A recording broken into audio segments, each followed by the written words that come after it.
Woo! Shadi! How you doing? What's up, bro? I got Shadi Bakour on the parables, guys. Hey, man, thanks for coming in. I know it was had a little travel delay, but, dude, I'm just glad you got here safe, man. We made it. We made it down to LA, and glad to be here. Dude, man, I am beyond excited about this episode. So, first off, I got my man Eugene sitting behind the scenes here who introduced me to Shadi. So, shout out to Eugene. Yes. Dude, it was a no-brainer to have you on the podcast, man. Given that the type of person that Eugene was telling me about you and this company that you've been able to build. I love everything about it. You already told you I'm going to be rocking it. I already told you I'm going to be rocking this thing on this podcast, man, as long as I could. And obviously, it's a great cause. And, dude, I cannot wait. There you go. Yeah, rock that thing. Leaking a little bit. Dude, I can't wait to kind of dive into your story, man. How you got into it, you know, and where it's headed. It's just an incredible cause. Obviously, there's a huge problem right now in the world with the issue that you're trying to tackle. So let's kind of start off in the beginning a little bit, kind of where you're from, your upbringing, and then let's go then lead to how PathWater came about. Sure. So basically, I mean, I was born in San Francisco Children's Hospital. All right. And, since I was really young, I was always really passionate about business, finance. I come from a humble background, and my parents always really invested, like being from an immigrant family, my parents always really invested in us. I was taking way too many math classes and swimming after, and then trying to be a well-rounded kid and growing up. But the story that I always tell is when I was 10 years old, I was sitting in the doctor's office, and I was really sick. Like, I was coughing, I vomited earlier, and I was really in bad shape. But for some reason, I just sat in the waiting room waiting for the doctor to come in, and I was like counting how many people would go through, and I'm like, wow, there's a lot of people going through. A lot of sick people. And so I asked my mom, how much does he make per visit? And she told me, and then I calculated the revenue, and then I almost became a doctor. Yeah. But counting numbers at 10 years old already, huh? Yeah. But I was always during high school, I was always part of the new school for the entrepreneur. I was the captain of that. I did all the business plan competitions in college.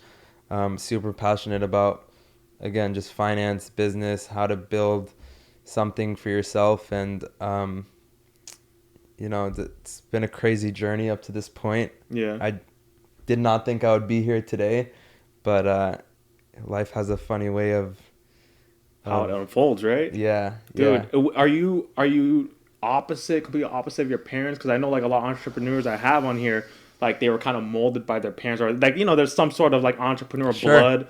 What did your parents do, or Yeah. So my father was a computer engineer. So Silicon Valley is where he got pulled for job and everything, but he was very, very, he really cared about providing for his family and having that security. I think that's something that the last generation or the older generations, a lot of people kind of have that mindset where it's like, I just want to get a really solid job that's paying me well, that I can feel comfortable, and then just live my life. But for me, it was always about, I just always grew up with a really, really strong growth mindset. And that's what it was always about for me, is how can I better myself as a human being? And I mean, until today, everything that I've done has been for my family. If it was for me, I'd probably be backpacking in Africa somewhere or something like that. I love it. But that always really drove me, was to be able to pay them back for everything that they've invested into me. Yeah. And so my dad was the security guy. My mom, on the other hand, was the one that always was you got to be your own boss, start your own business. She started a couple of different projects and was pretty successful during those times. And so they encourage entrepreneurship, basically. They did. They didn't realize. So basically, I was trying to go into Wall Street after college, and Gotcha. that's like where the money is, right? Like you want to make the quick buck. And I worked in private equity, I worked in consulting. I hated consulting. And then I was still trying to break into New York to, the big banks over there. And I don't know, I just found my way into, like, I couldn't break in. Yeah. It just Like, wasn't your thing, it sounds like. No, like I loved it. Like I when I was working in private equity, I was 9 a.m. to 5 a.m. every single day were my hours. So you had like 4 hours to go home, sleep, shower, whatever. And I loved it. Like I loved that culture of just work hard, play hard. And these guys would, after 2 weeks of working your butt off, they would take you out to the nicest restaurants in the world and like all this crazy stuff. But that was in Dubai. I worked in a private equity firm out there. Wanted to come back to the US to get my experience here. And I had a startup before this one that came about when I just realized I wasn't breaking into Wall Street. Like it just wasn't happening. And I'd always wanted to just start something for myself. And I'd always been in that entrepreneurial world. Like I felt like an entrepreneur. Like I felt like I knew how to make a business plan. Those like basic fundamental things, because I was doing it in college. Like I started a couple of different startups in college too, but like really small things. Like I learned how to code apps by watching a million YouTube videos and started coding apps for small businesses. Just like I would make small paychecks. Nothing. It wasn't this unicorn, multi-billion dollar, Yeah. And then me sitting in college, like mapping out, like, oh, we're gonna have like the CEO, and then we're gonna have all of this whole team here, and like mapping out the entire company before it even pretty much started. Like I always remembered having that level of vision and that belief that I could do it. And but yeah, that essentially went nowhere. I mean, is it safe to say that you knew that you were a visionary from a relatively young age? Absolutely not. Okay. No, I had no idea, honestly. Okay, so I'm a major introvert. Like I've over the past years of building this business has been an amazing personal journey for me, because I've learned how to communicate and interact with people and like act like an extrovert. Yeah. But I really like time to myself. I like to just like, I'm happiest when I'm sitting in a room by myself, just like thinking. Honestly. Yeah. Just about life, philosophy, whatever it might be. I just get in my own head and I just enjoy isolation and silence. Kind of, I guess, to each their own. But of course, there's the beauty of interacting with other people and connecting with people and like having networks and leveraging each other. Most definitely. And I've learned a lot about that as well through this journey of life and business. Dude, so you were into entrepreneurship at kind of relatively young adulthood. Yeah. What were some of those things that you kind of started? Were you into? I mean, were they into like kind of like environmental causes like this, or were they like totally like left field? Like, were they tech, or like what were they like? So it's funny because I'm just thinking back to like what were my first businesses. So the first one that we were going for, and someone's probably gonna steal this from this podcast, but it's okay. I give it to you. Throw me 10% royalty. Is me too 5%. Like 5% for each. It was called talentfiend.com. So it was this like platform where you basically, we were like, okay, Justin Bieber got found on YouTube, and there are these people, Usher, Jay-Z, whoever it may be, that are looking for talent out there, and they have to go through YouTube, which is like a sea of content and videos and everything. Yeah. So like, let's create a platform where whether it was a musician or like someone that was in high school being a soccer player looking for talent, to like looking to go to a college team or a professional team, like just a place where talented people could connect with like talent agents or those people that choose you. And so that was the first one. Second one was, again, that app business. So my roommate was an engineer. He's like, let's start developing apps. Like, okay, let's do it. Went and set up the bank account. Like, went out there, and I just literally sat in my room all day and watched every single video about Objective-C, which is the programming language for coding apps, and learned how to code apps. And we just did like small projects. Like we didn't think that we were gonna code Tinder or something like that. Like we were just making like, here's a teacher that needs a recording platform for his classroom or something. And it's like a small $10,000 project or something, or $10,000 project. And we just do those little projects. But it was the first real income I had made as an entrepreneur. Then left college, took all of these corporate jobs, was trying to break into Wall Street, all of that. Came back to California, where I was born and raised, and I started working for my friend's financial services firm. And the only reason I was working there really was to get the Series 7 certification, because I thought it would give me a leg up to, again, break into Wall Street.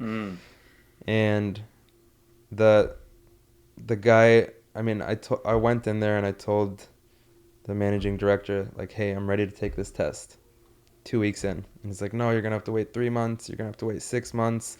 Like, you got to study. There's, I don't want you to fail. I'm like, no, I'm ready to take this test right now. Like, give me the test right now and I will pass it. I'm ready.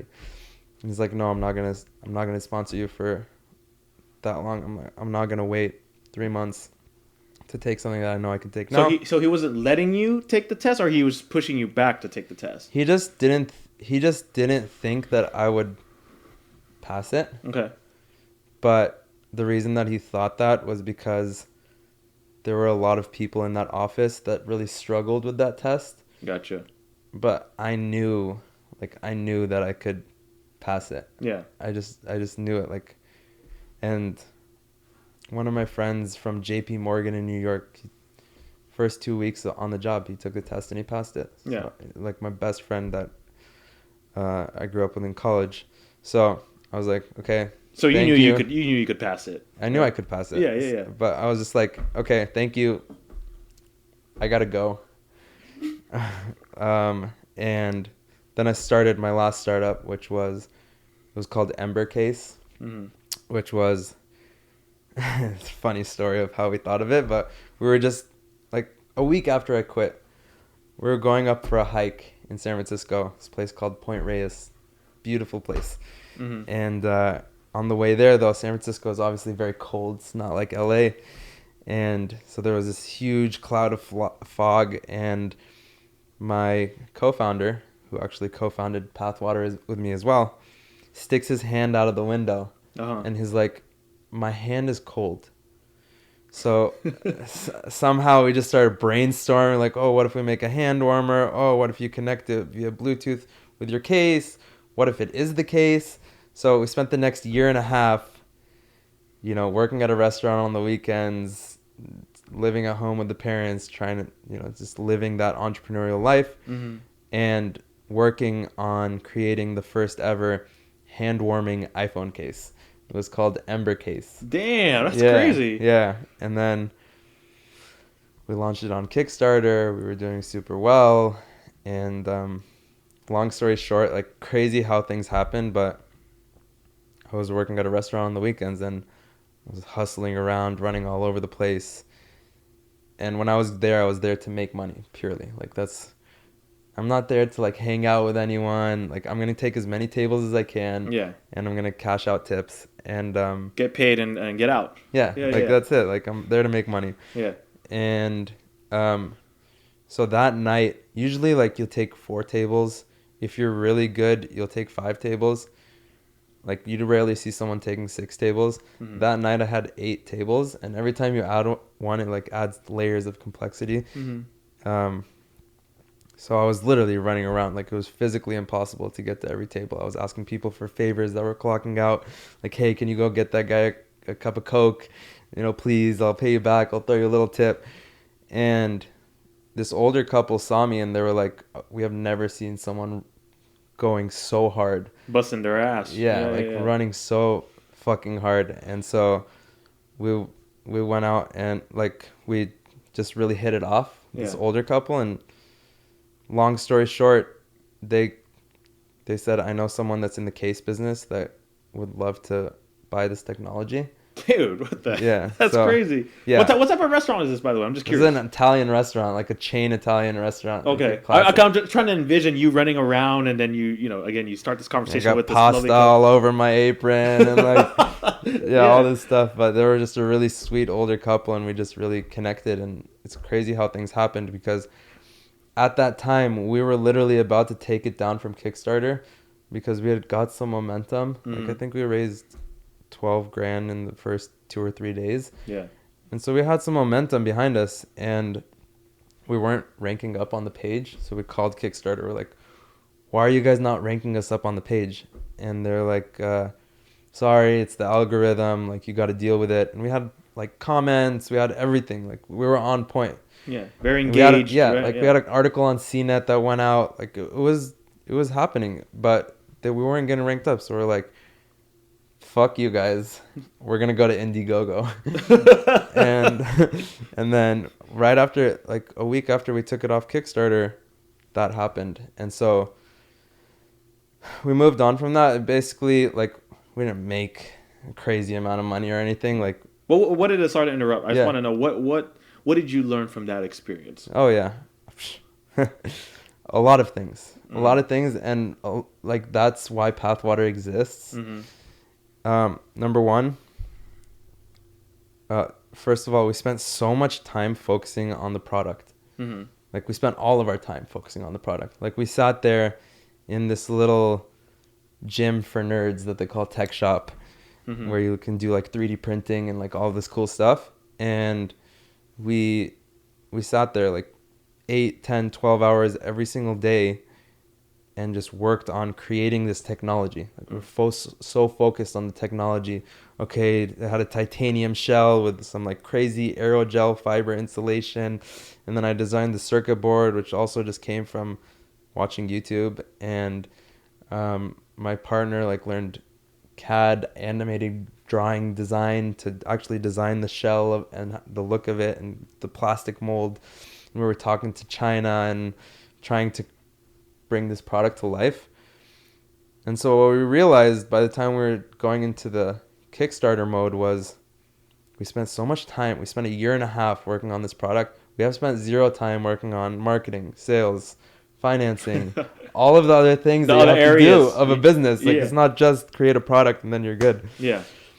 So that was one. Number 2, our business license was revoked completely. Like, we didn't actually have technically, legally a business. So that was another learning lesson, just to stay on top of your stuff and make sure the legality parts of it. Yeah, like in California, you got to pay $800. Like, I forgot what it's called, basic corporate tax. Yeah. No matter what, even if you're operating at a loss. Just those little things. So when we went on to the next idea, we took those lessons and we were like, we want to create something that's extremely simple. Okay. That we can get on the market quick. Like, we don't want to wait another 1.5 years to develop a product before even starting to think about the business aspect of it. Yeah. Like, we want to just create something quick, simple, scalable, that can create a massive impact in the world. And a lot of brainstorming, and we just, a month later. What does that look like when you guys are brainstorming? Are you guys like in that room again with a whiteboard? You guys like checking off lists? Like, what? Because I'm trying to gauge like where your inspiration comes from. Like, I get like you just said like you want something sustainable, something that's going to change the world, things like that. But I'm just curious. Like, again, I'm trying to envision like how did this like curate? You know what I mean? Like, how did it? I mean, the way I look at it is ideas are a dime a dozen. Like, I have Yeah. a list on my phone of all of these different ideas. Like this is my first business, but it's definitely not my last business. Yeah, absolutely. And I look at it definitely as a stepping stone that will elevate and kind of prove to the world that we have the potential to create these large organizations that can make an impact in the world. And so the brainstorming process was basically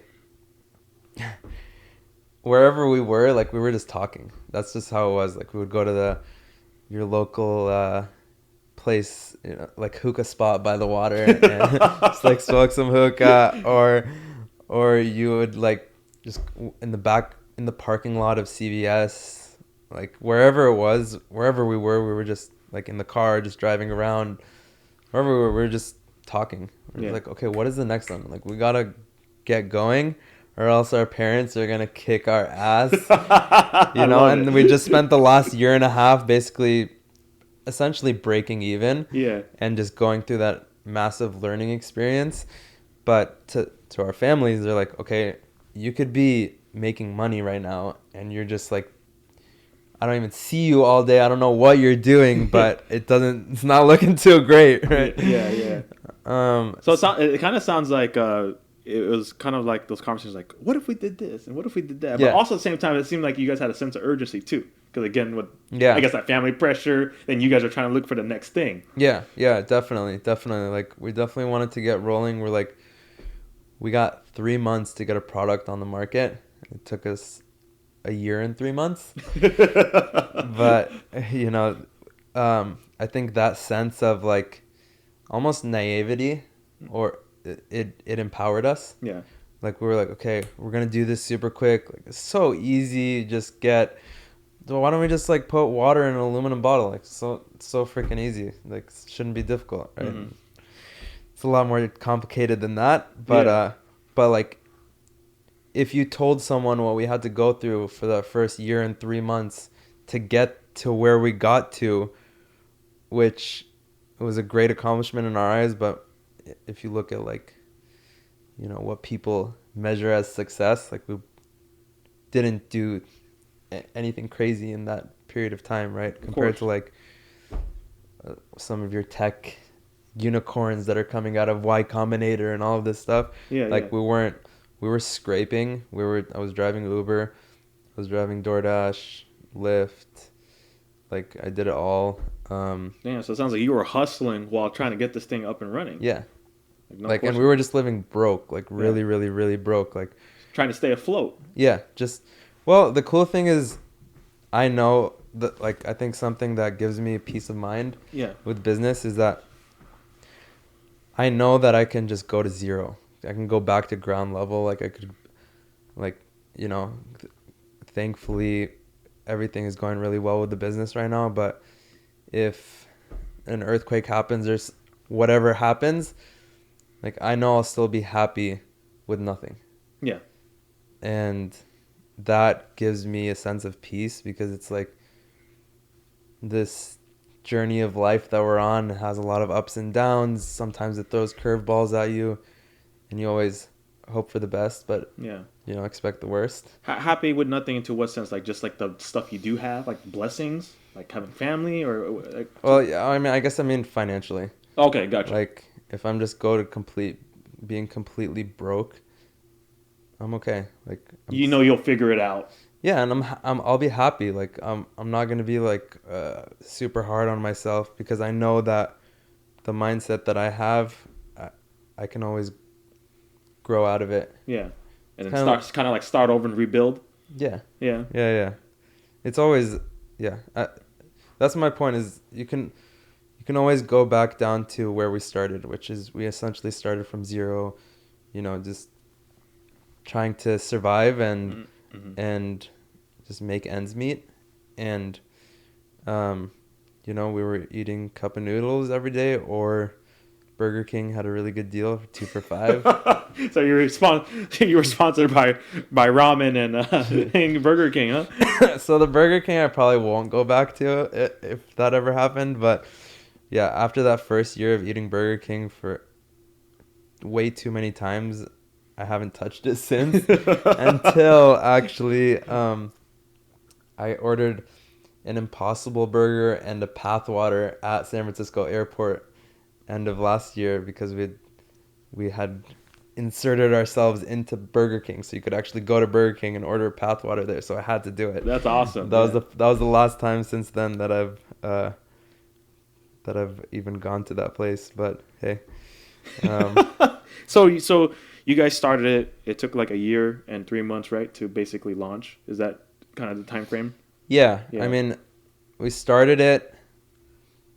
We kind of came up with the idea at like end of 2014, like literally December 15th to January 15th of 2015. Took us 2 months. By March, we had a business license. We just filed it on LegalZoom, which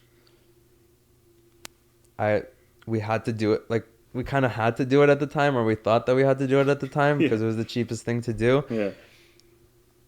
I don't know if it's the best way to go, but it's definitely who's to say what's right or wrong. But we had our business set up on LegalZoom, and our first step was like we did the market research. We were looking for suppliers. We realized that there was this movement happening against plastic bottled water where we knew plastic was bad for us, like bad for our health, bad for the environment, but to what extent? Yeah. And that's what we say path is. It's the path that we went along to learn about and to become extremely passionate about this crisis, right? It's like me, I grew up, my background is Middle Eastern, right? So when you're in a third world country, or a developing country, I should say, sustainability is not top of mind. Yeah, like, definitely. It's not part of my culture to like on a higher level, those, if you're looking at the ultra rich and the 1%ers and the people that are making schools and organizations and stuff like that, sure, they care about sustainability because they have the time of day to put that energy towards saving the planet. Yeah. But if you're trying to put food on the table that night, you're really not worried about it. So it's not uncommon to see someone throwing a wrapper on the ground and no one thinks twice about it. Yeah. Or like I've seen piles of trash being burned, like in someone's backyard. Yeah. Like big piles of trash. So again, we knew that plastic was not good for the environment. Yeah. But to what extent? Like, it just blows my mind, for example, that we eat on average as human beings in the US 2 credit cards worth of plastic every month in our food system. It's really scary. Yeah. And like bringing those facts to light, like every piece of plastic that's ever been created still exists somewhere on the earth today. Yeah. By 2050, there will be more pieces of plastic in the ocean than fish. Yeah. These are the shocking facts that once you learn more and more and more, you're like, wow, this is a problem that we should have dealt with as a human population maybe 10, 15 years ago. And here we are now. We love to procrastinate and wait till the last minute to solve things. And, right. Yeah, I want to read some statistics, and I think just one of them is exactly what you said about the plastic pollution problem. Half of all plastics ever manufactured have been made in the last 15 years. Production increased exponentially from 2.3 million tons in 1950 to 448 million tons by 2015. Production expected to double by 2050. Wow. Every year, Crazy. about 8 million tons of plastic waste escapes into the oceans from coastal nations. What's the equivalent of setting 5 garbage bags full of trash on every foot of coastline around the world. And lastly, plastics often contain additives, which I'm sure you know, making them stronger, more flexible, and durable. But many of the additives can extend the life of the products, and if they become litter, with some estimates ranging to at least 400 years to break down. So that's crazy. Yeah, it's crazy. Insane. So obviously, by the way, I love the freaking name. The name is just absolutely amazing. Thank you. Right? You could have thought of a different there's so many different names you could have chose, but PathWater, I gotta say, is pretty interesting. It is, and let me tell you something really quick. Is that wasn't our first name? Oh, okay. We completely rebranded. Is that why Eugene's laughing here in the Yeah, background? it is, Okay. that is. Okay. Because our first name was Refill It Water. Refill It Water. Yeah, and Okay. if you actually look at the name of the company, Yeah. it's doing business as PathWater, but the name of the company is Refill It. Uh-huh.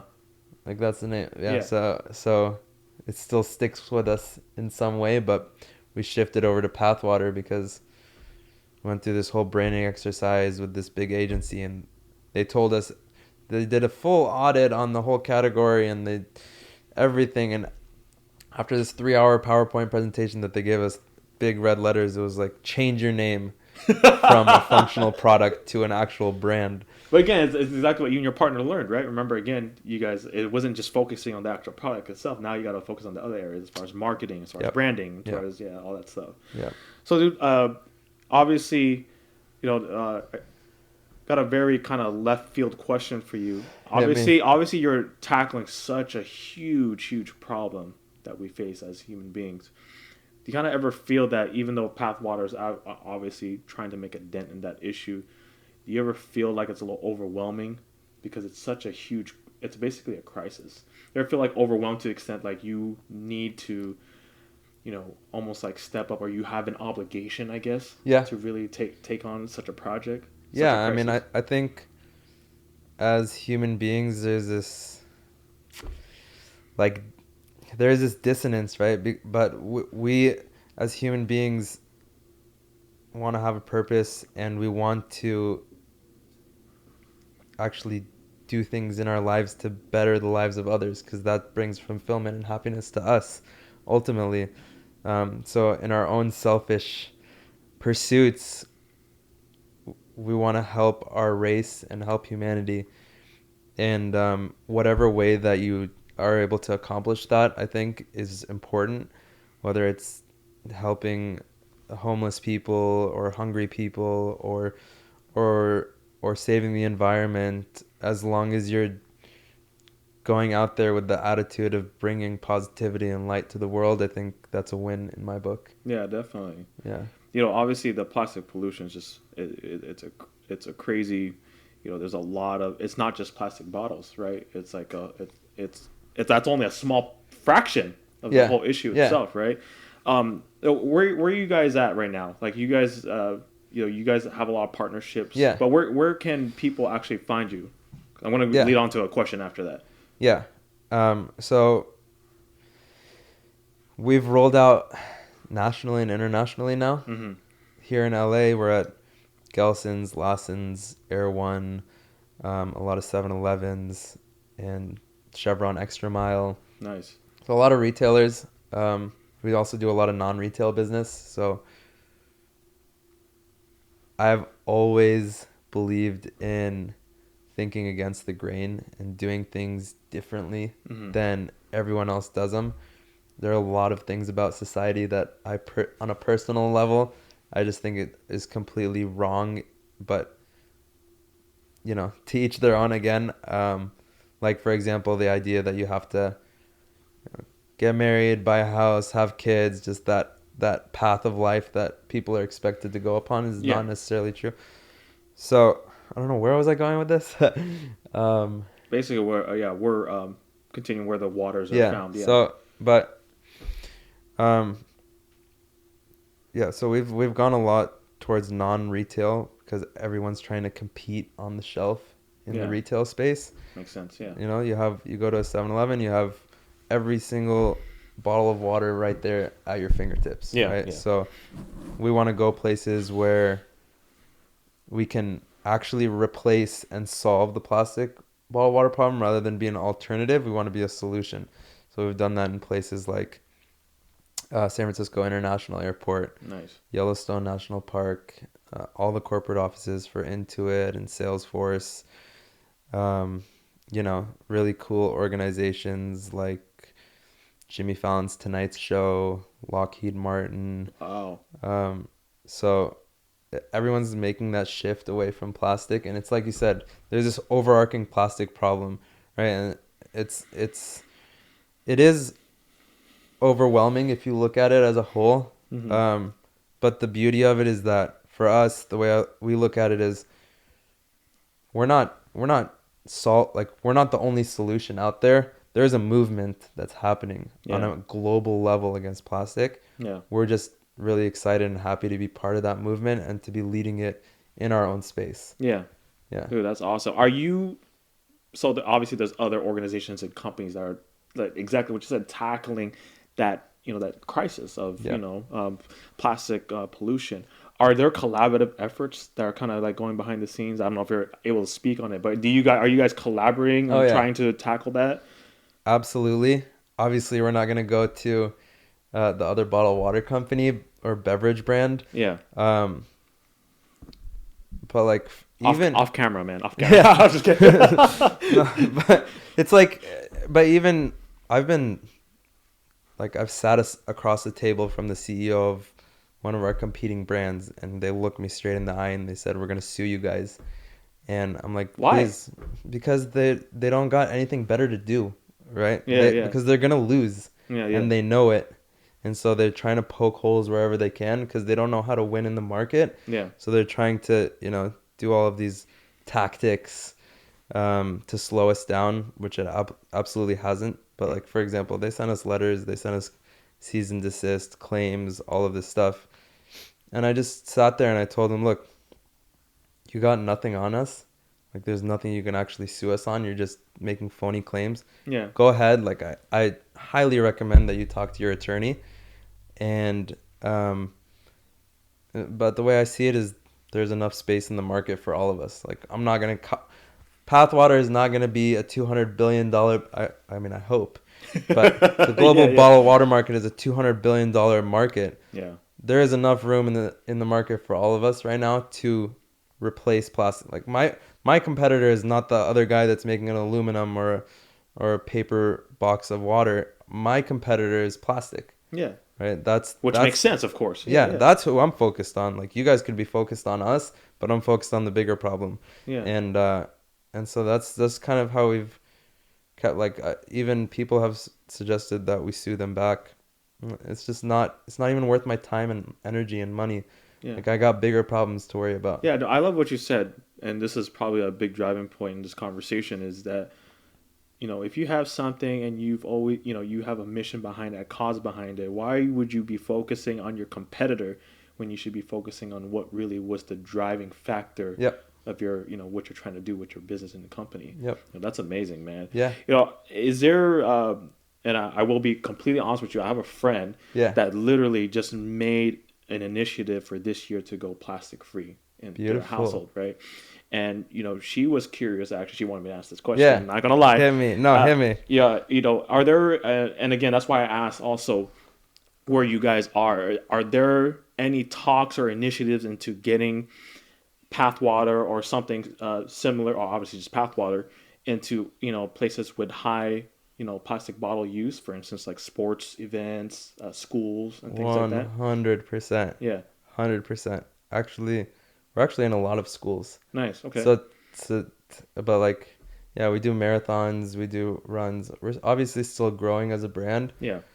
And a lot of those opportunities are more sponsorships. But for example, we're in all of the Orange Theory Fitnesses in California, rolling out on a much bigger scale this year. We're just like, what we want to do is we actually want to go to these places and say, you have been serving plastic for so long without realizing what it's actually doing to the environment. Here's the solution. We want to partner with you. And people have just kind of been jumping on board. Like, what happened last year with plastic straws is happening right now with plastic bottled water. There's that shift in the market where Marriott and IKEA and McDonald's and all these big organizations got rid of plastic straws, which was, in my opinion, really easy for them to do. Yeah. I don't know if straws are really necessary personally, but with bottles it's different because you have to drink water as a human being. Yeah. Right? Like, you don't need that straw to survive, but you need water. It's one of the, other than air, it's the most basic fundamental element for survival, right? So, like, you could still drink water without a damn straw. You know what I'm saying? Exactly. Yeah. You can't drink water without a bottle of water. Yeah. And so we want to make it convenient and affordable.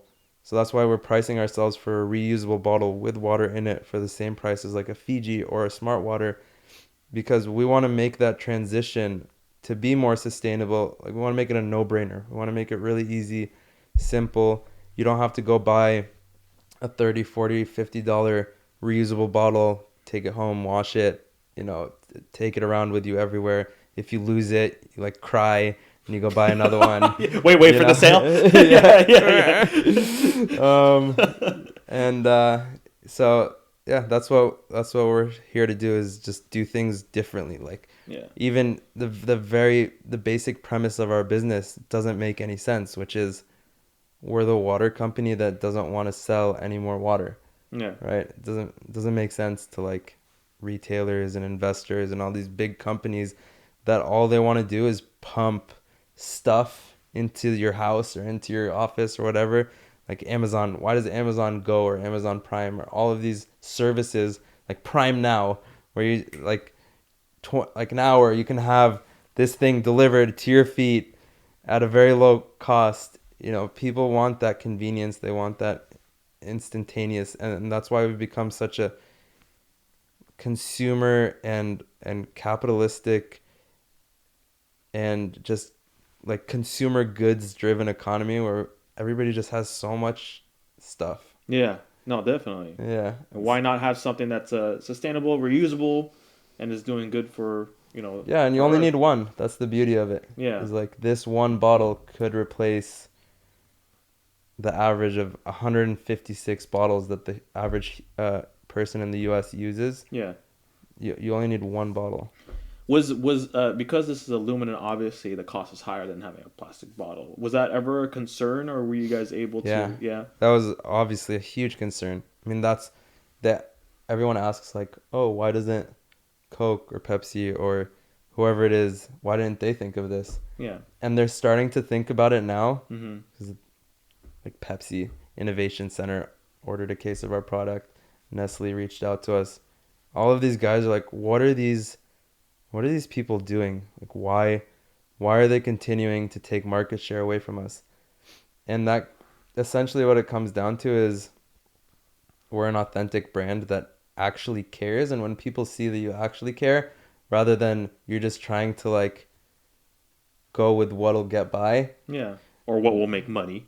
Or what will make money. But if you look at like the Super Bowl, they give out a bunch of cans of water in Dasani cans of water. Like nobody, I don't know, maybe I'm speaking for myself, but like nobody wants to drink out of a can of water. And it's at the end of the day, it's still single use. So the Super Bowl required that they don't serve plastic bottled water. Okay, we'll put it in a can just to like slide it through. But at the end of the day, it's single use. Like you're not changing that habit. You're still trying to sell as much stuff as you can. Yeah. And that's not authentic. That's not real. That's just like you're just going with the flow of how things are. Yeah. So that's, I mean, I think you just gotta know what your customer actually wants. Yeah. And that's what you gotta provide, is not what you want your customer to have. Yeah. I just want to let everyone know if PathWater ends up at the next Super Bowl event. I just want to know it was said here on the Parables, all right? Dude, so, I also wanted to know, now that obviously you started this company as a good cause, has it led you to other different changes as far as like, going vegan or anything like that? Has it got you to think of different other lifestyle changes that could contribute to the world a little bit? It's interesting. I actually did go vegan for 6 months, but that was like someone in my family got sick, and then the whole family went vegan. And I actually really liked it. In terms of just PathWater, how it's influenced me, it's definitely completely shifted my habits in terms of how I think about the stuff that I use. So when I go to Starbucks, for example, just a very simple example, like there are little things that you can do to make a big difference. Yeah. You're getting that Starbucks and it has a plastic top on it, right? When in reality, coffee, up until that plastic top was invented, was served in a cup, like a normal cup, Yeah. right?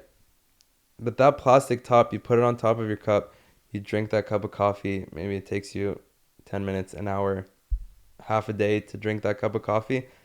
Once you toss that, it lasts for 700 years. Yeah. So you're spending an hour throwing something away that's going to last in your ecosystem, in your soil, in the oceans for 700 years. Like, can you please just not use that plastic top or not use that plastic straw and just figure out another way? So when I go to Starbucks, for example, I tell them, can you just give it to me? Capless or Yeah, just like give me a tall coffee, but give it to me in a grande cup so that there's a little room. Yeah. And don't Oh give me a yeah. top. Yeah. Yeah. And that's what I do. It's I like a can little... see you being go to Starbucks ordering a drink, be like, yo, I like it topless. Yeah, yeah.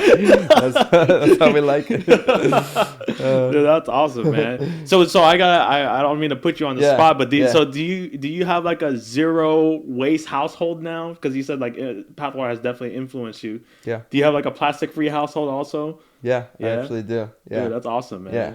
And like I try to upcycle as many things as I can. I think once you're in that world, it comes down to awareness. Like if you know how to live that lifestyle, then it becomes easier to do it. But a lot of people just don't know. And Yeah. that's what we're really passionate about, is educating the world about to bring them along that same path that Yeah. we went along, to become passionate about the environment, to become aware of how we're killing the turtles and killing the whales and killing ourselves as human beings. Yeah, definitely. So there's just like, I think education and knowledge can empower people, and so we always say, like, we're not just a bottle of water.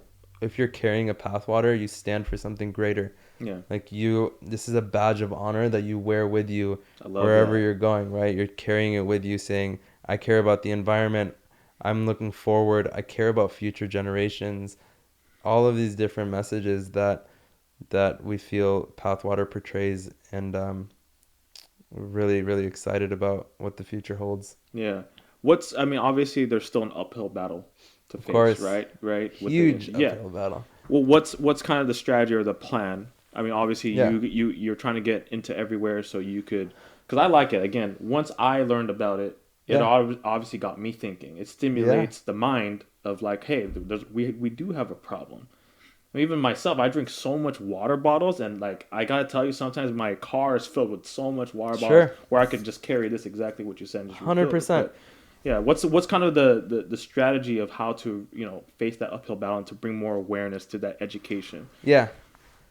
So when we came into the market in 2015, when we had the concept, and essentially like a prototype of the bottle, we were looking at what are the other competitors that are in the market, and we realized there were a couple brands that started in 2008, like 7 years earlier, and barely had any distribution. Mm-hmm.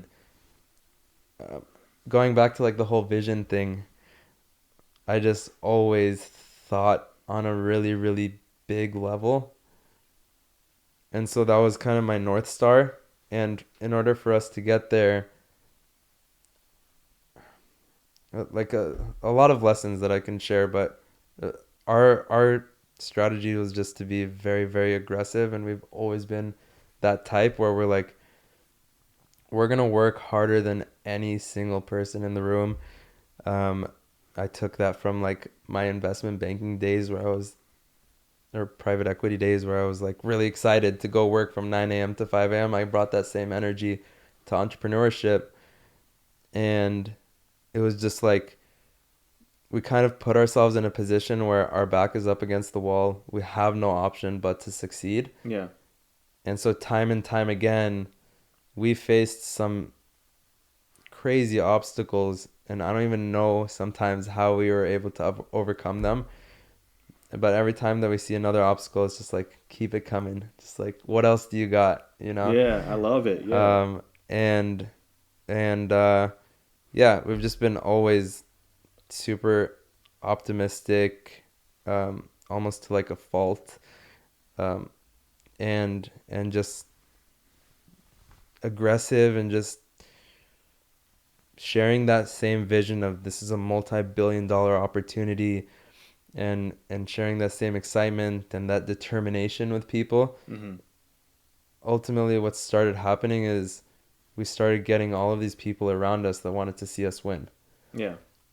And So there's a lot of support, sounds like, from other yeah, companies and oh yeah, faces and retailers, investors, distributors, just people in general. Like if you're just good to other people, then they want to see you succeed. Hopefully, yeah. hopefully it's more about, supporting each other than being jealous of each other.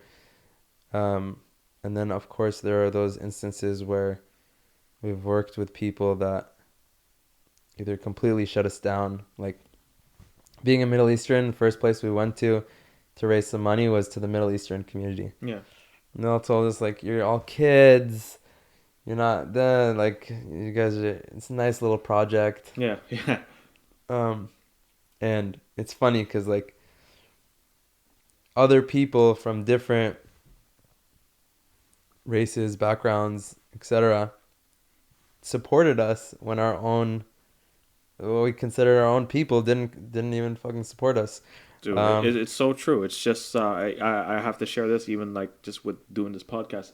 Yeah, Some of the people I just met are like my number one supporters, and there's people who I and I know there's other people out there who support me, but maybe silently yeah, or maybe not at all. I just don't yeah, know. You know, I don't yeah, know because yeah, I yeah, don't hear them, I don't see them, or whatever it may be. yeah, But it's yeah, I think it's safe to say we find our biggest supporters from the most unknown yeah. places. Like completely random places. Yeah, right. 100%.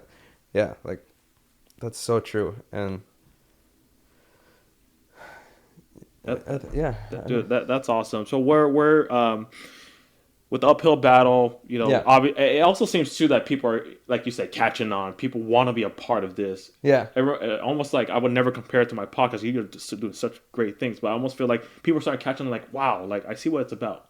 We're about making a change. We're yeah. about inspiring. We're about No, solving a but your problem. podcast is making a change. Like you're impacting people. You're influencing people. Like what you're doing is I would say it's equally, if not more, massive in terms of the impact that you could have on people. Like even me being here, I feel inspired by what you've accomplished, and I think Thank you. if you, I always say like you can inspire one person with one word or one sentence or one line and completely change the entire path of their lives.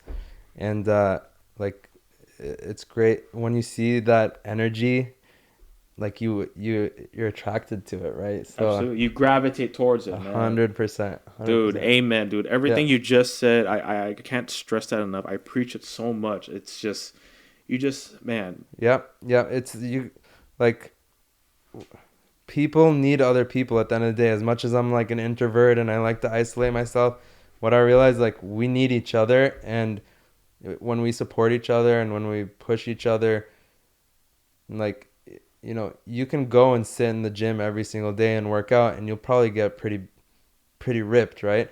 But if you have someone there that's spotting you, that's coaching you, that's Hmm. telling you like Accountability, right? accountability and just like support in general, Yeah. just like someone to push you past your own limits. um and I think like that's what's so cool about the community that you built is all of these people are like super passionate about growth and development and just always taking things to the next level. I Hmm. love that. Dude, I appreciate it, Yeah. man. Dude, man, I'm very inspired. I think what you built is absolutely amazing. Thank you. Thank you. Congrats on Thank all you. your success for the little amount of time that you've had the business. It seems like it's definitely heading towards the right path. I almost feel compelled.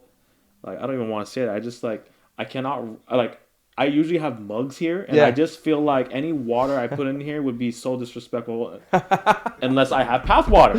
You know what I'm man, saying? it's just disrespectful, man. I just can't. I actually gotta go. Is that? No, it has to be PathWater, and dude, it's I applaud you, man. No, appreciate that, man. Well, you got as much water as you need, man. We'll hook you guys up. Here at the Parables podcast. Yeah, man. Dude, I appreciate you sending me the water too. And again, it's just it's incredible what you've built.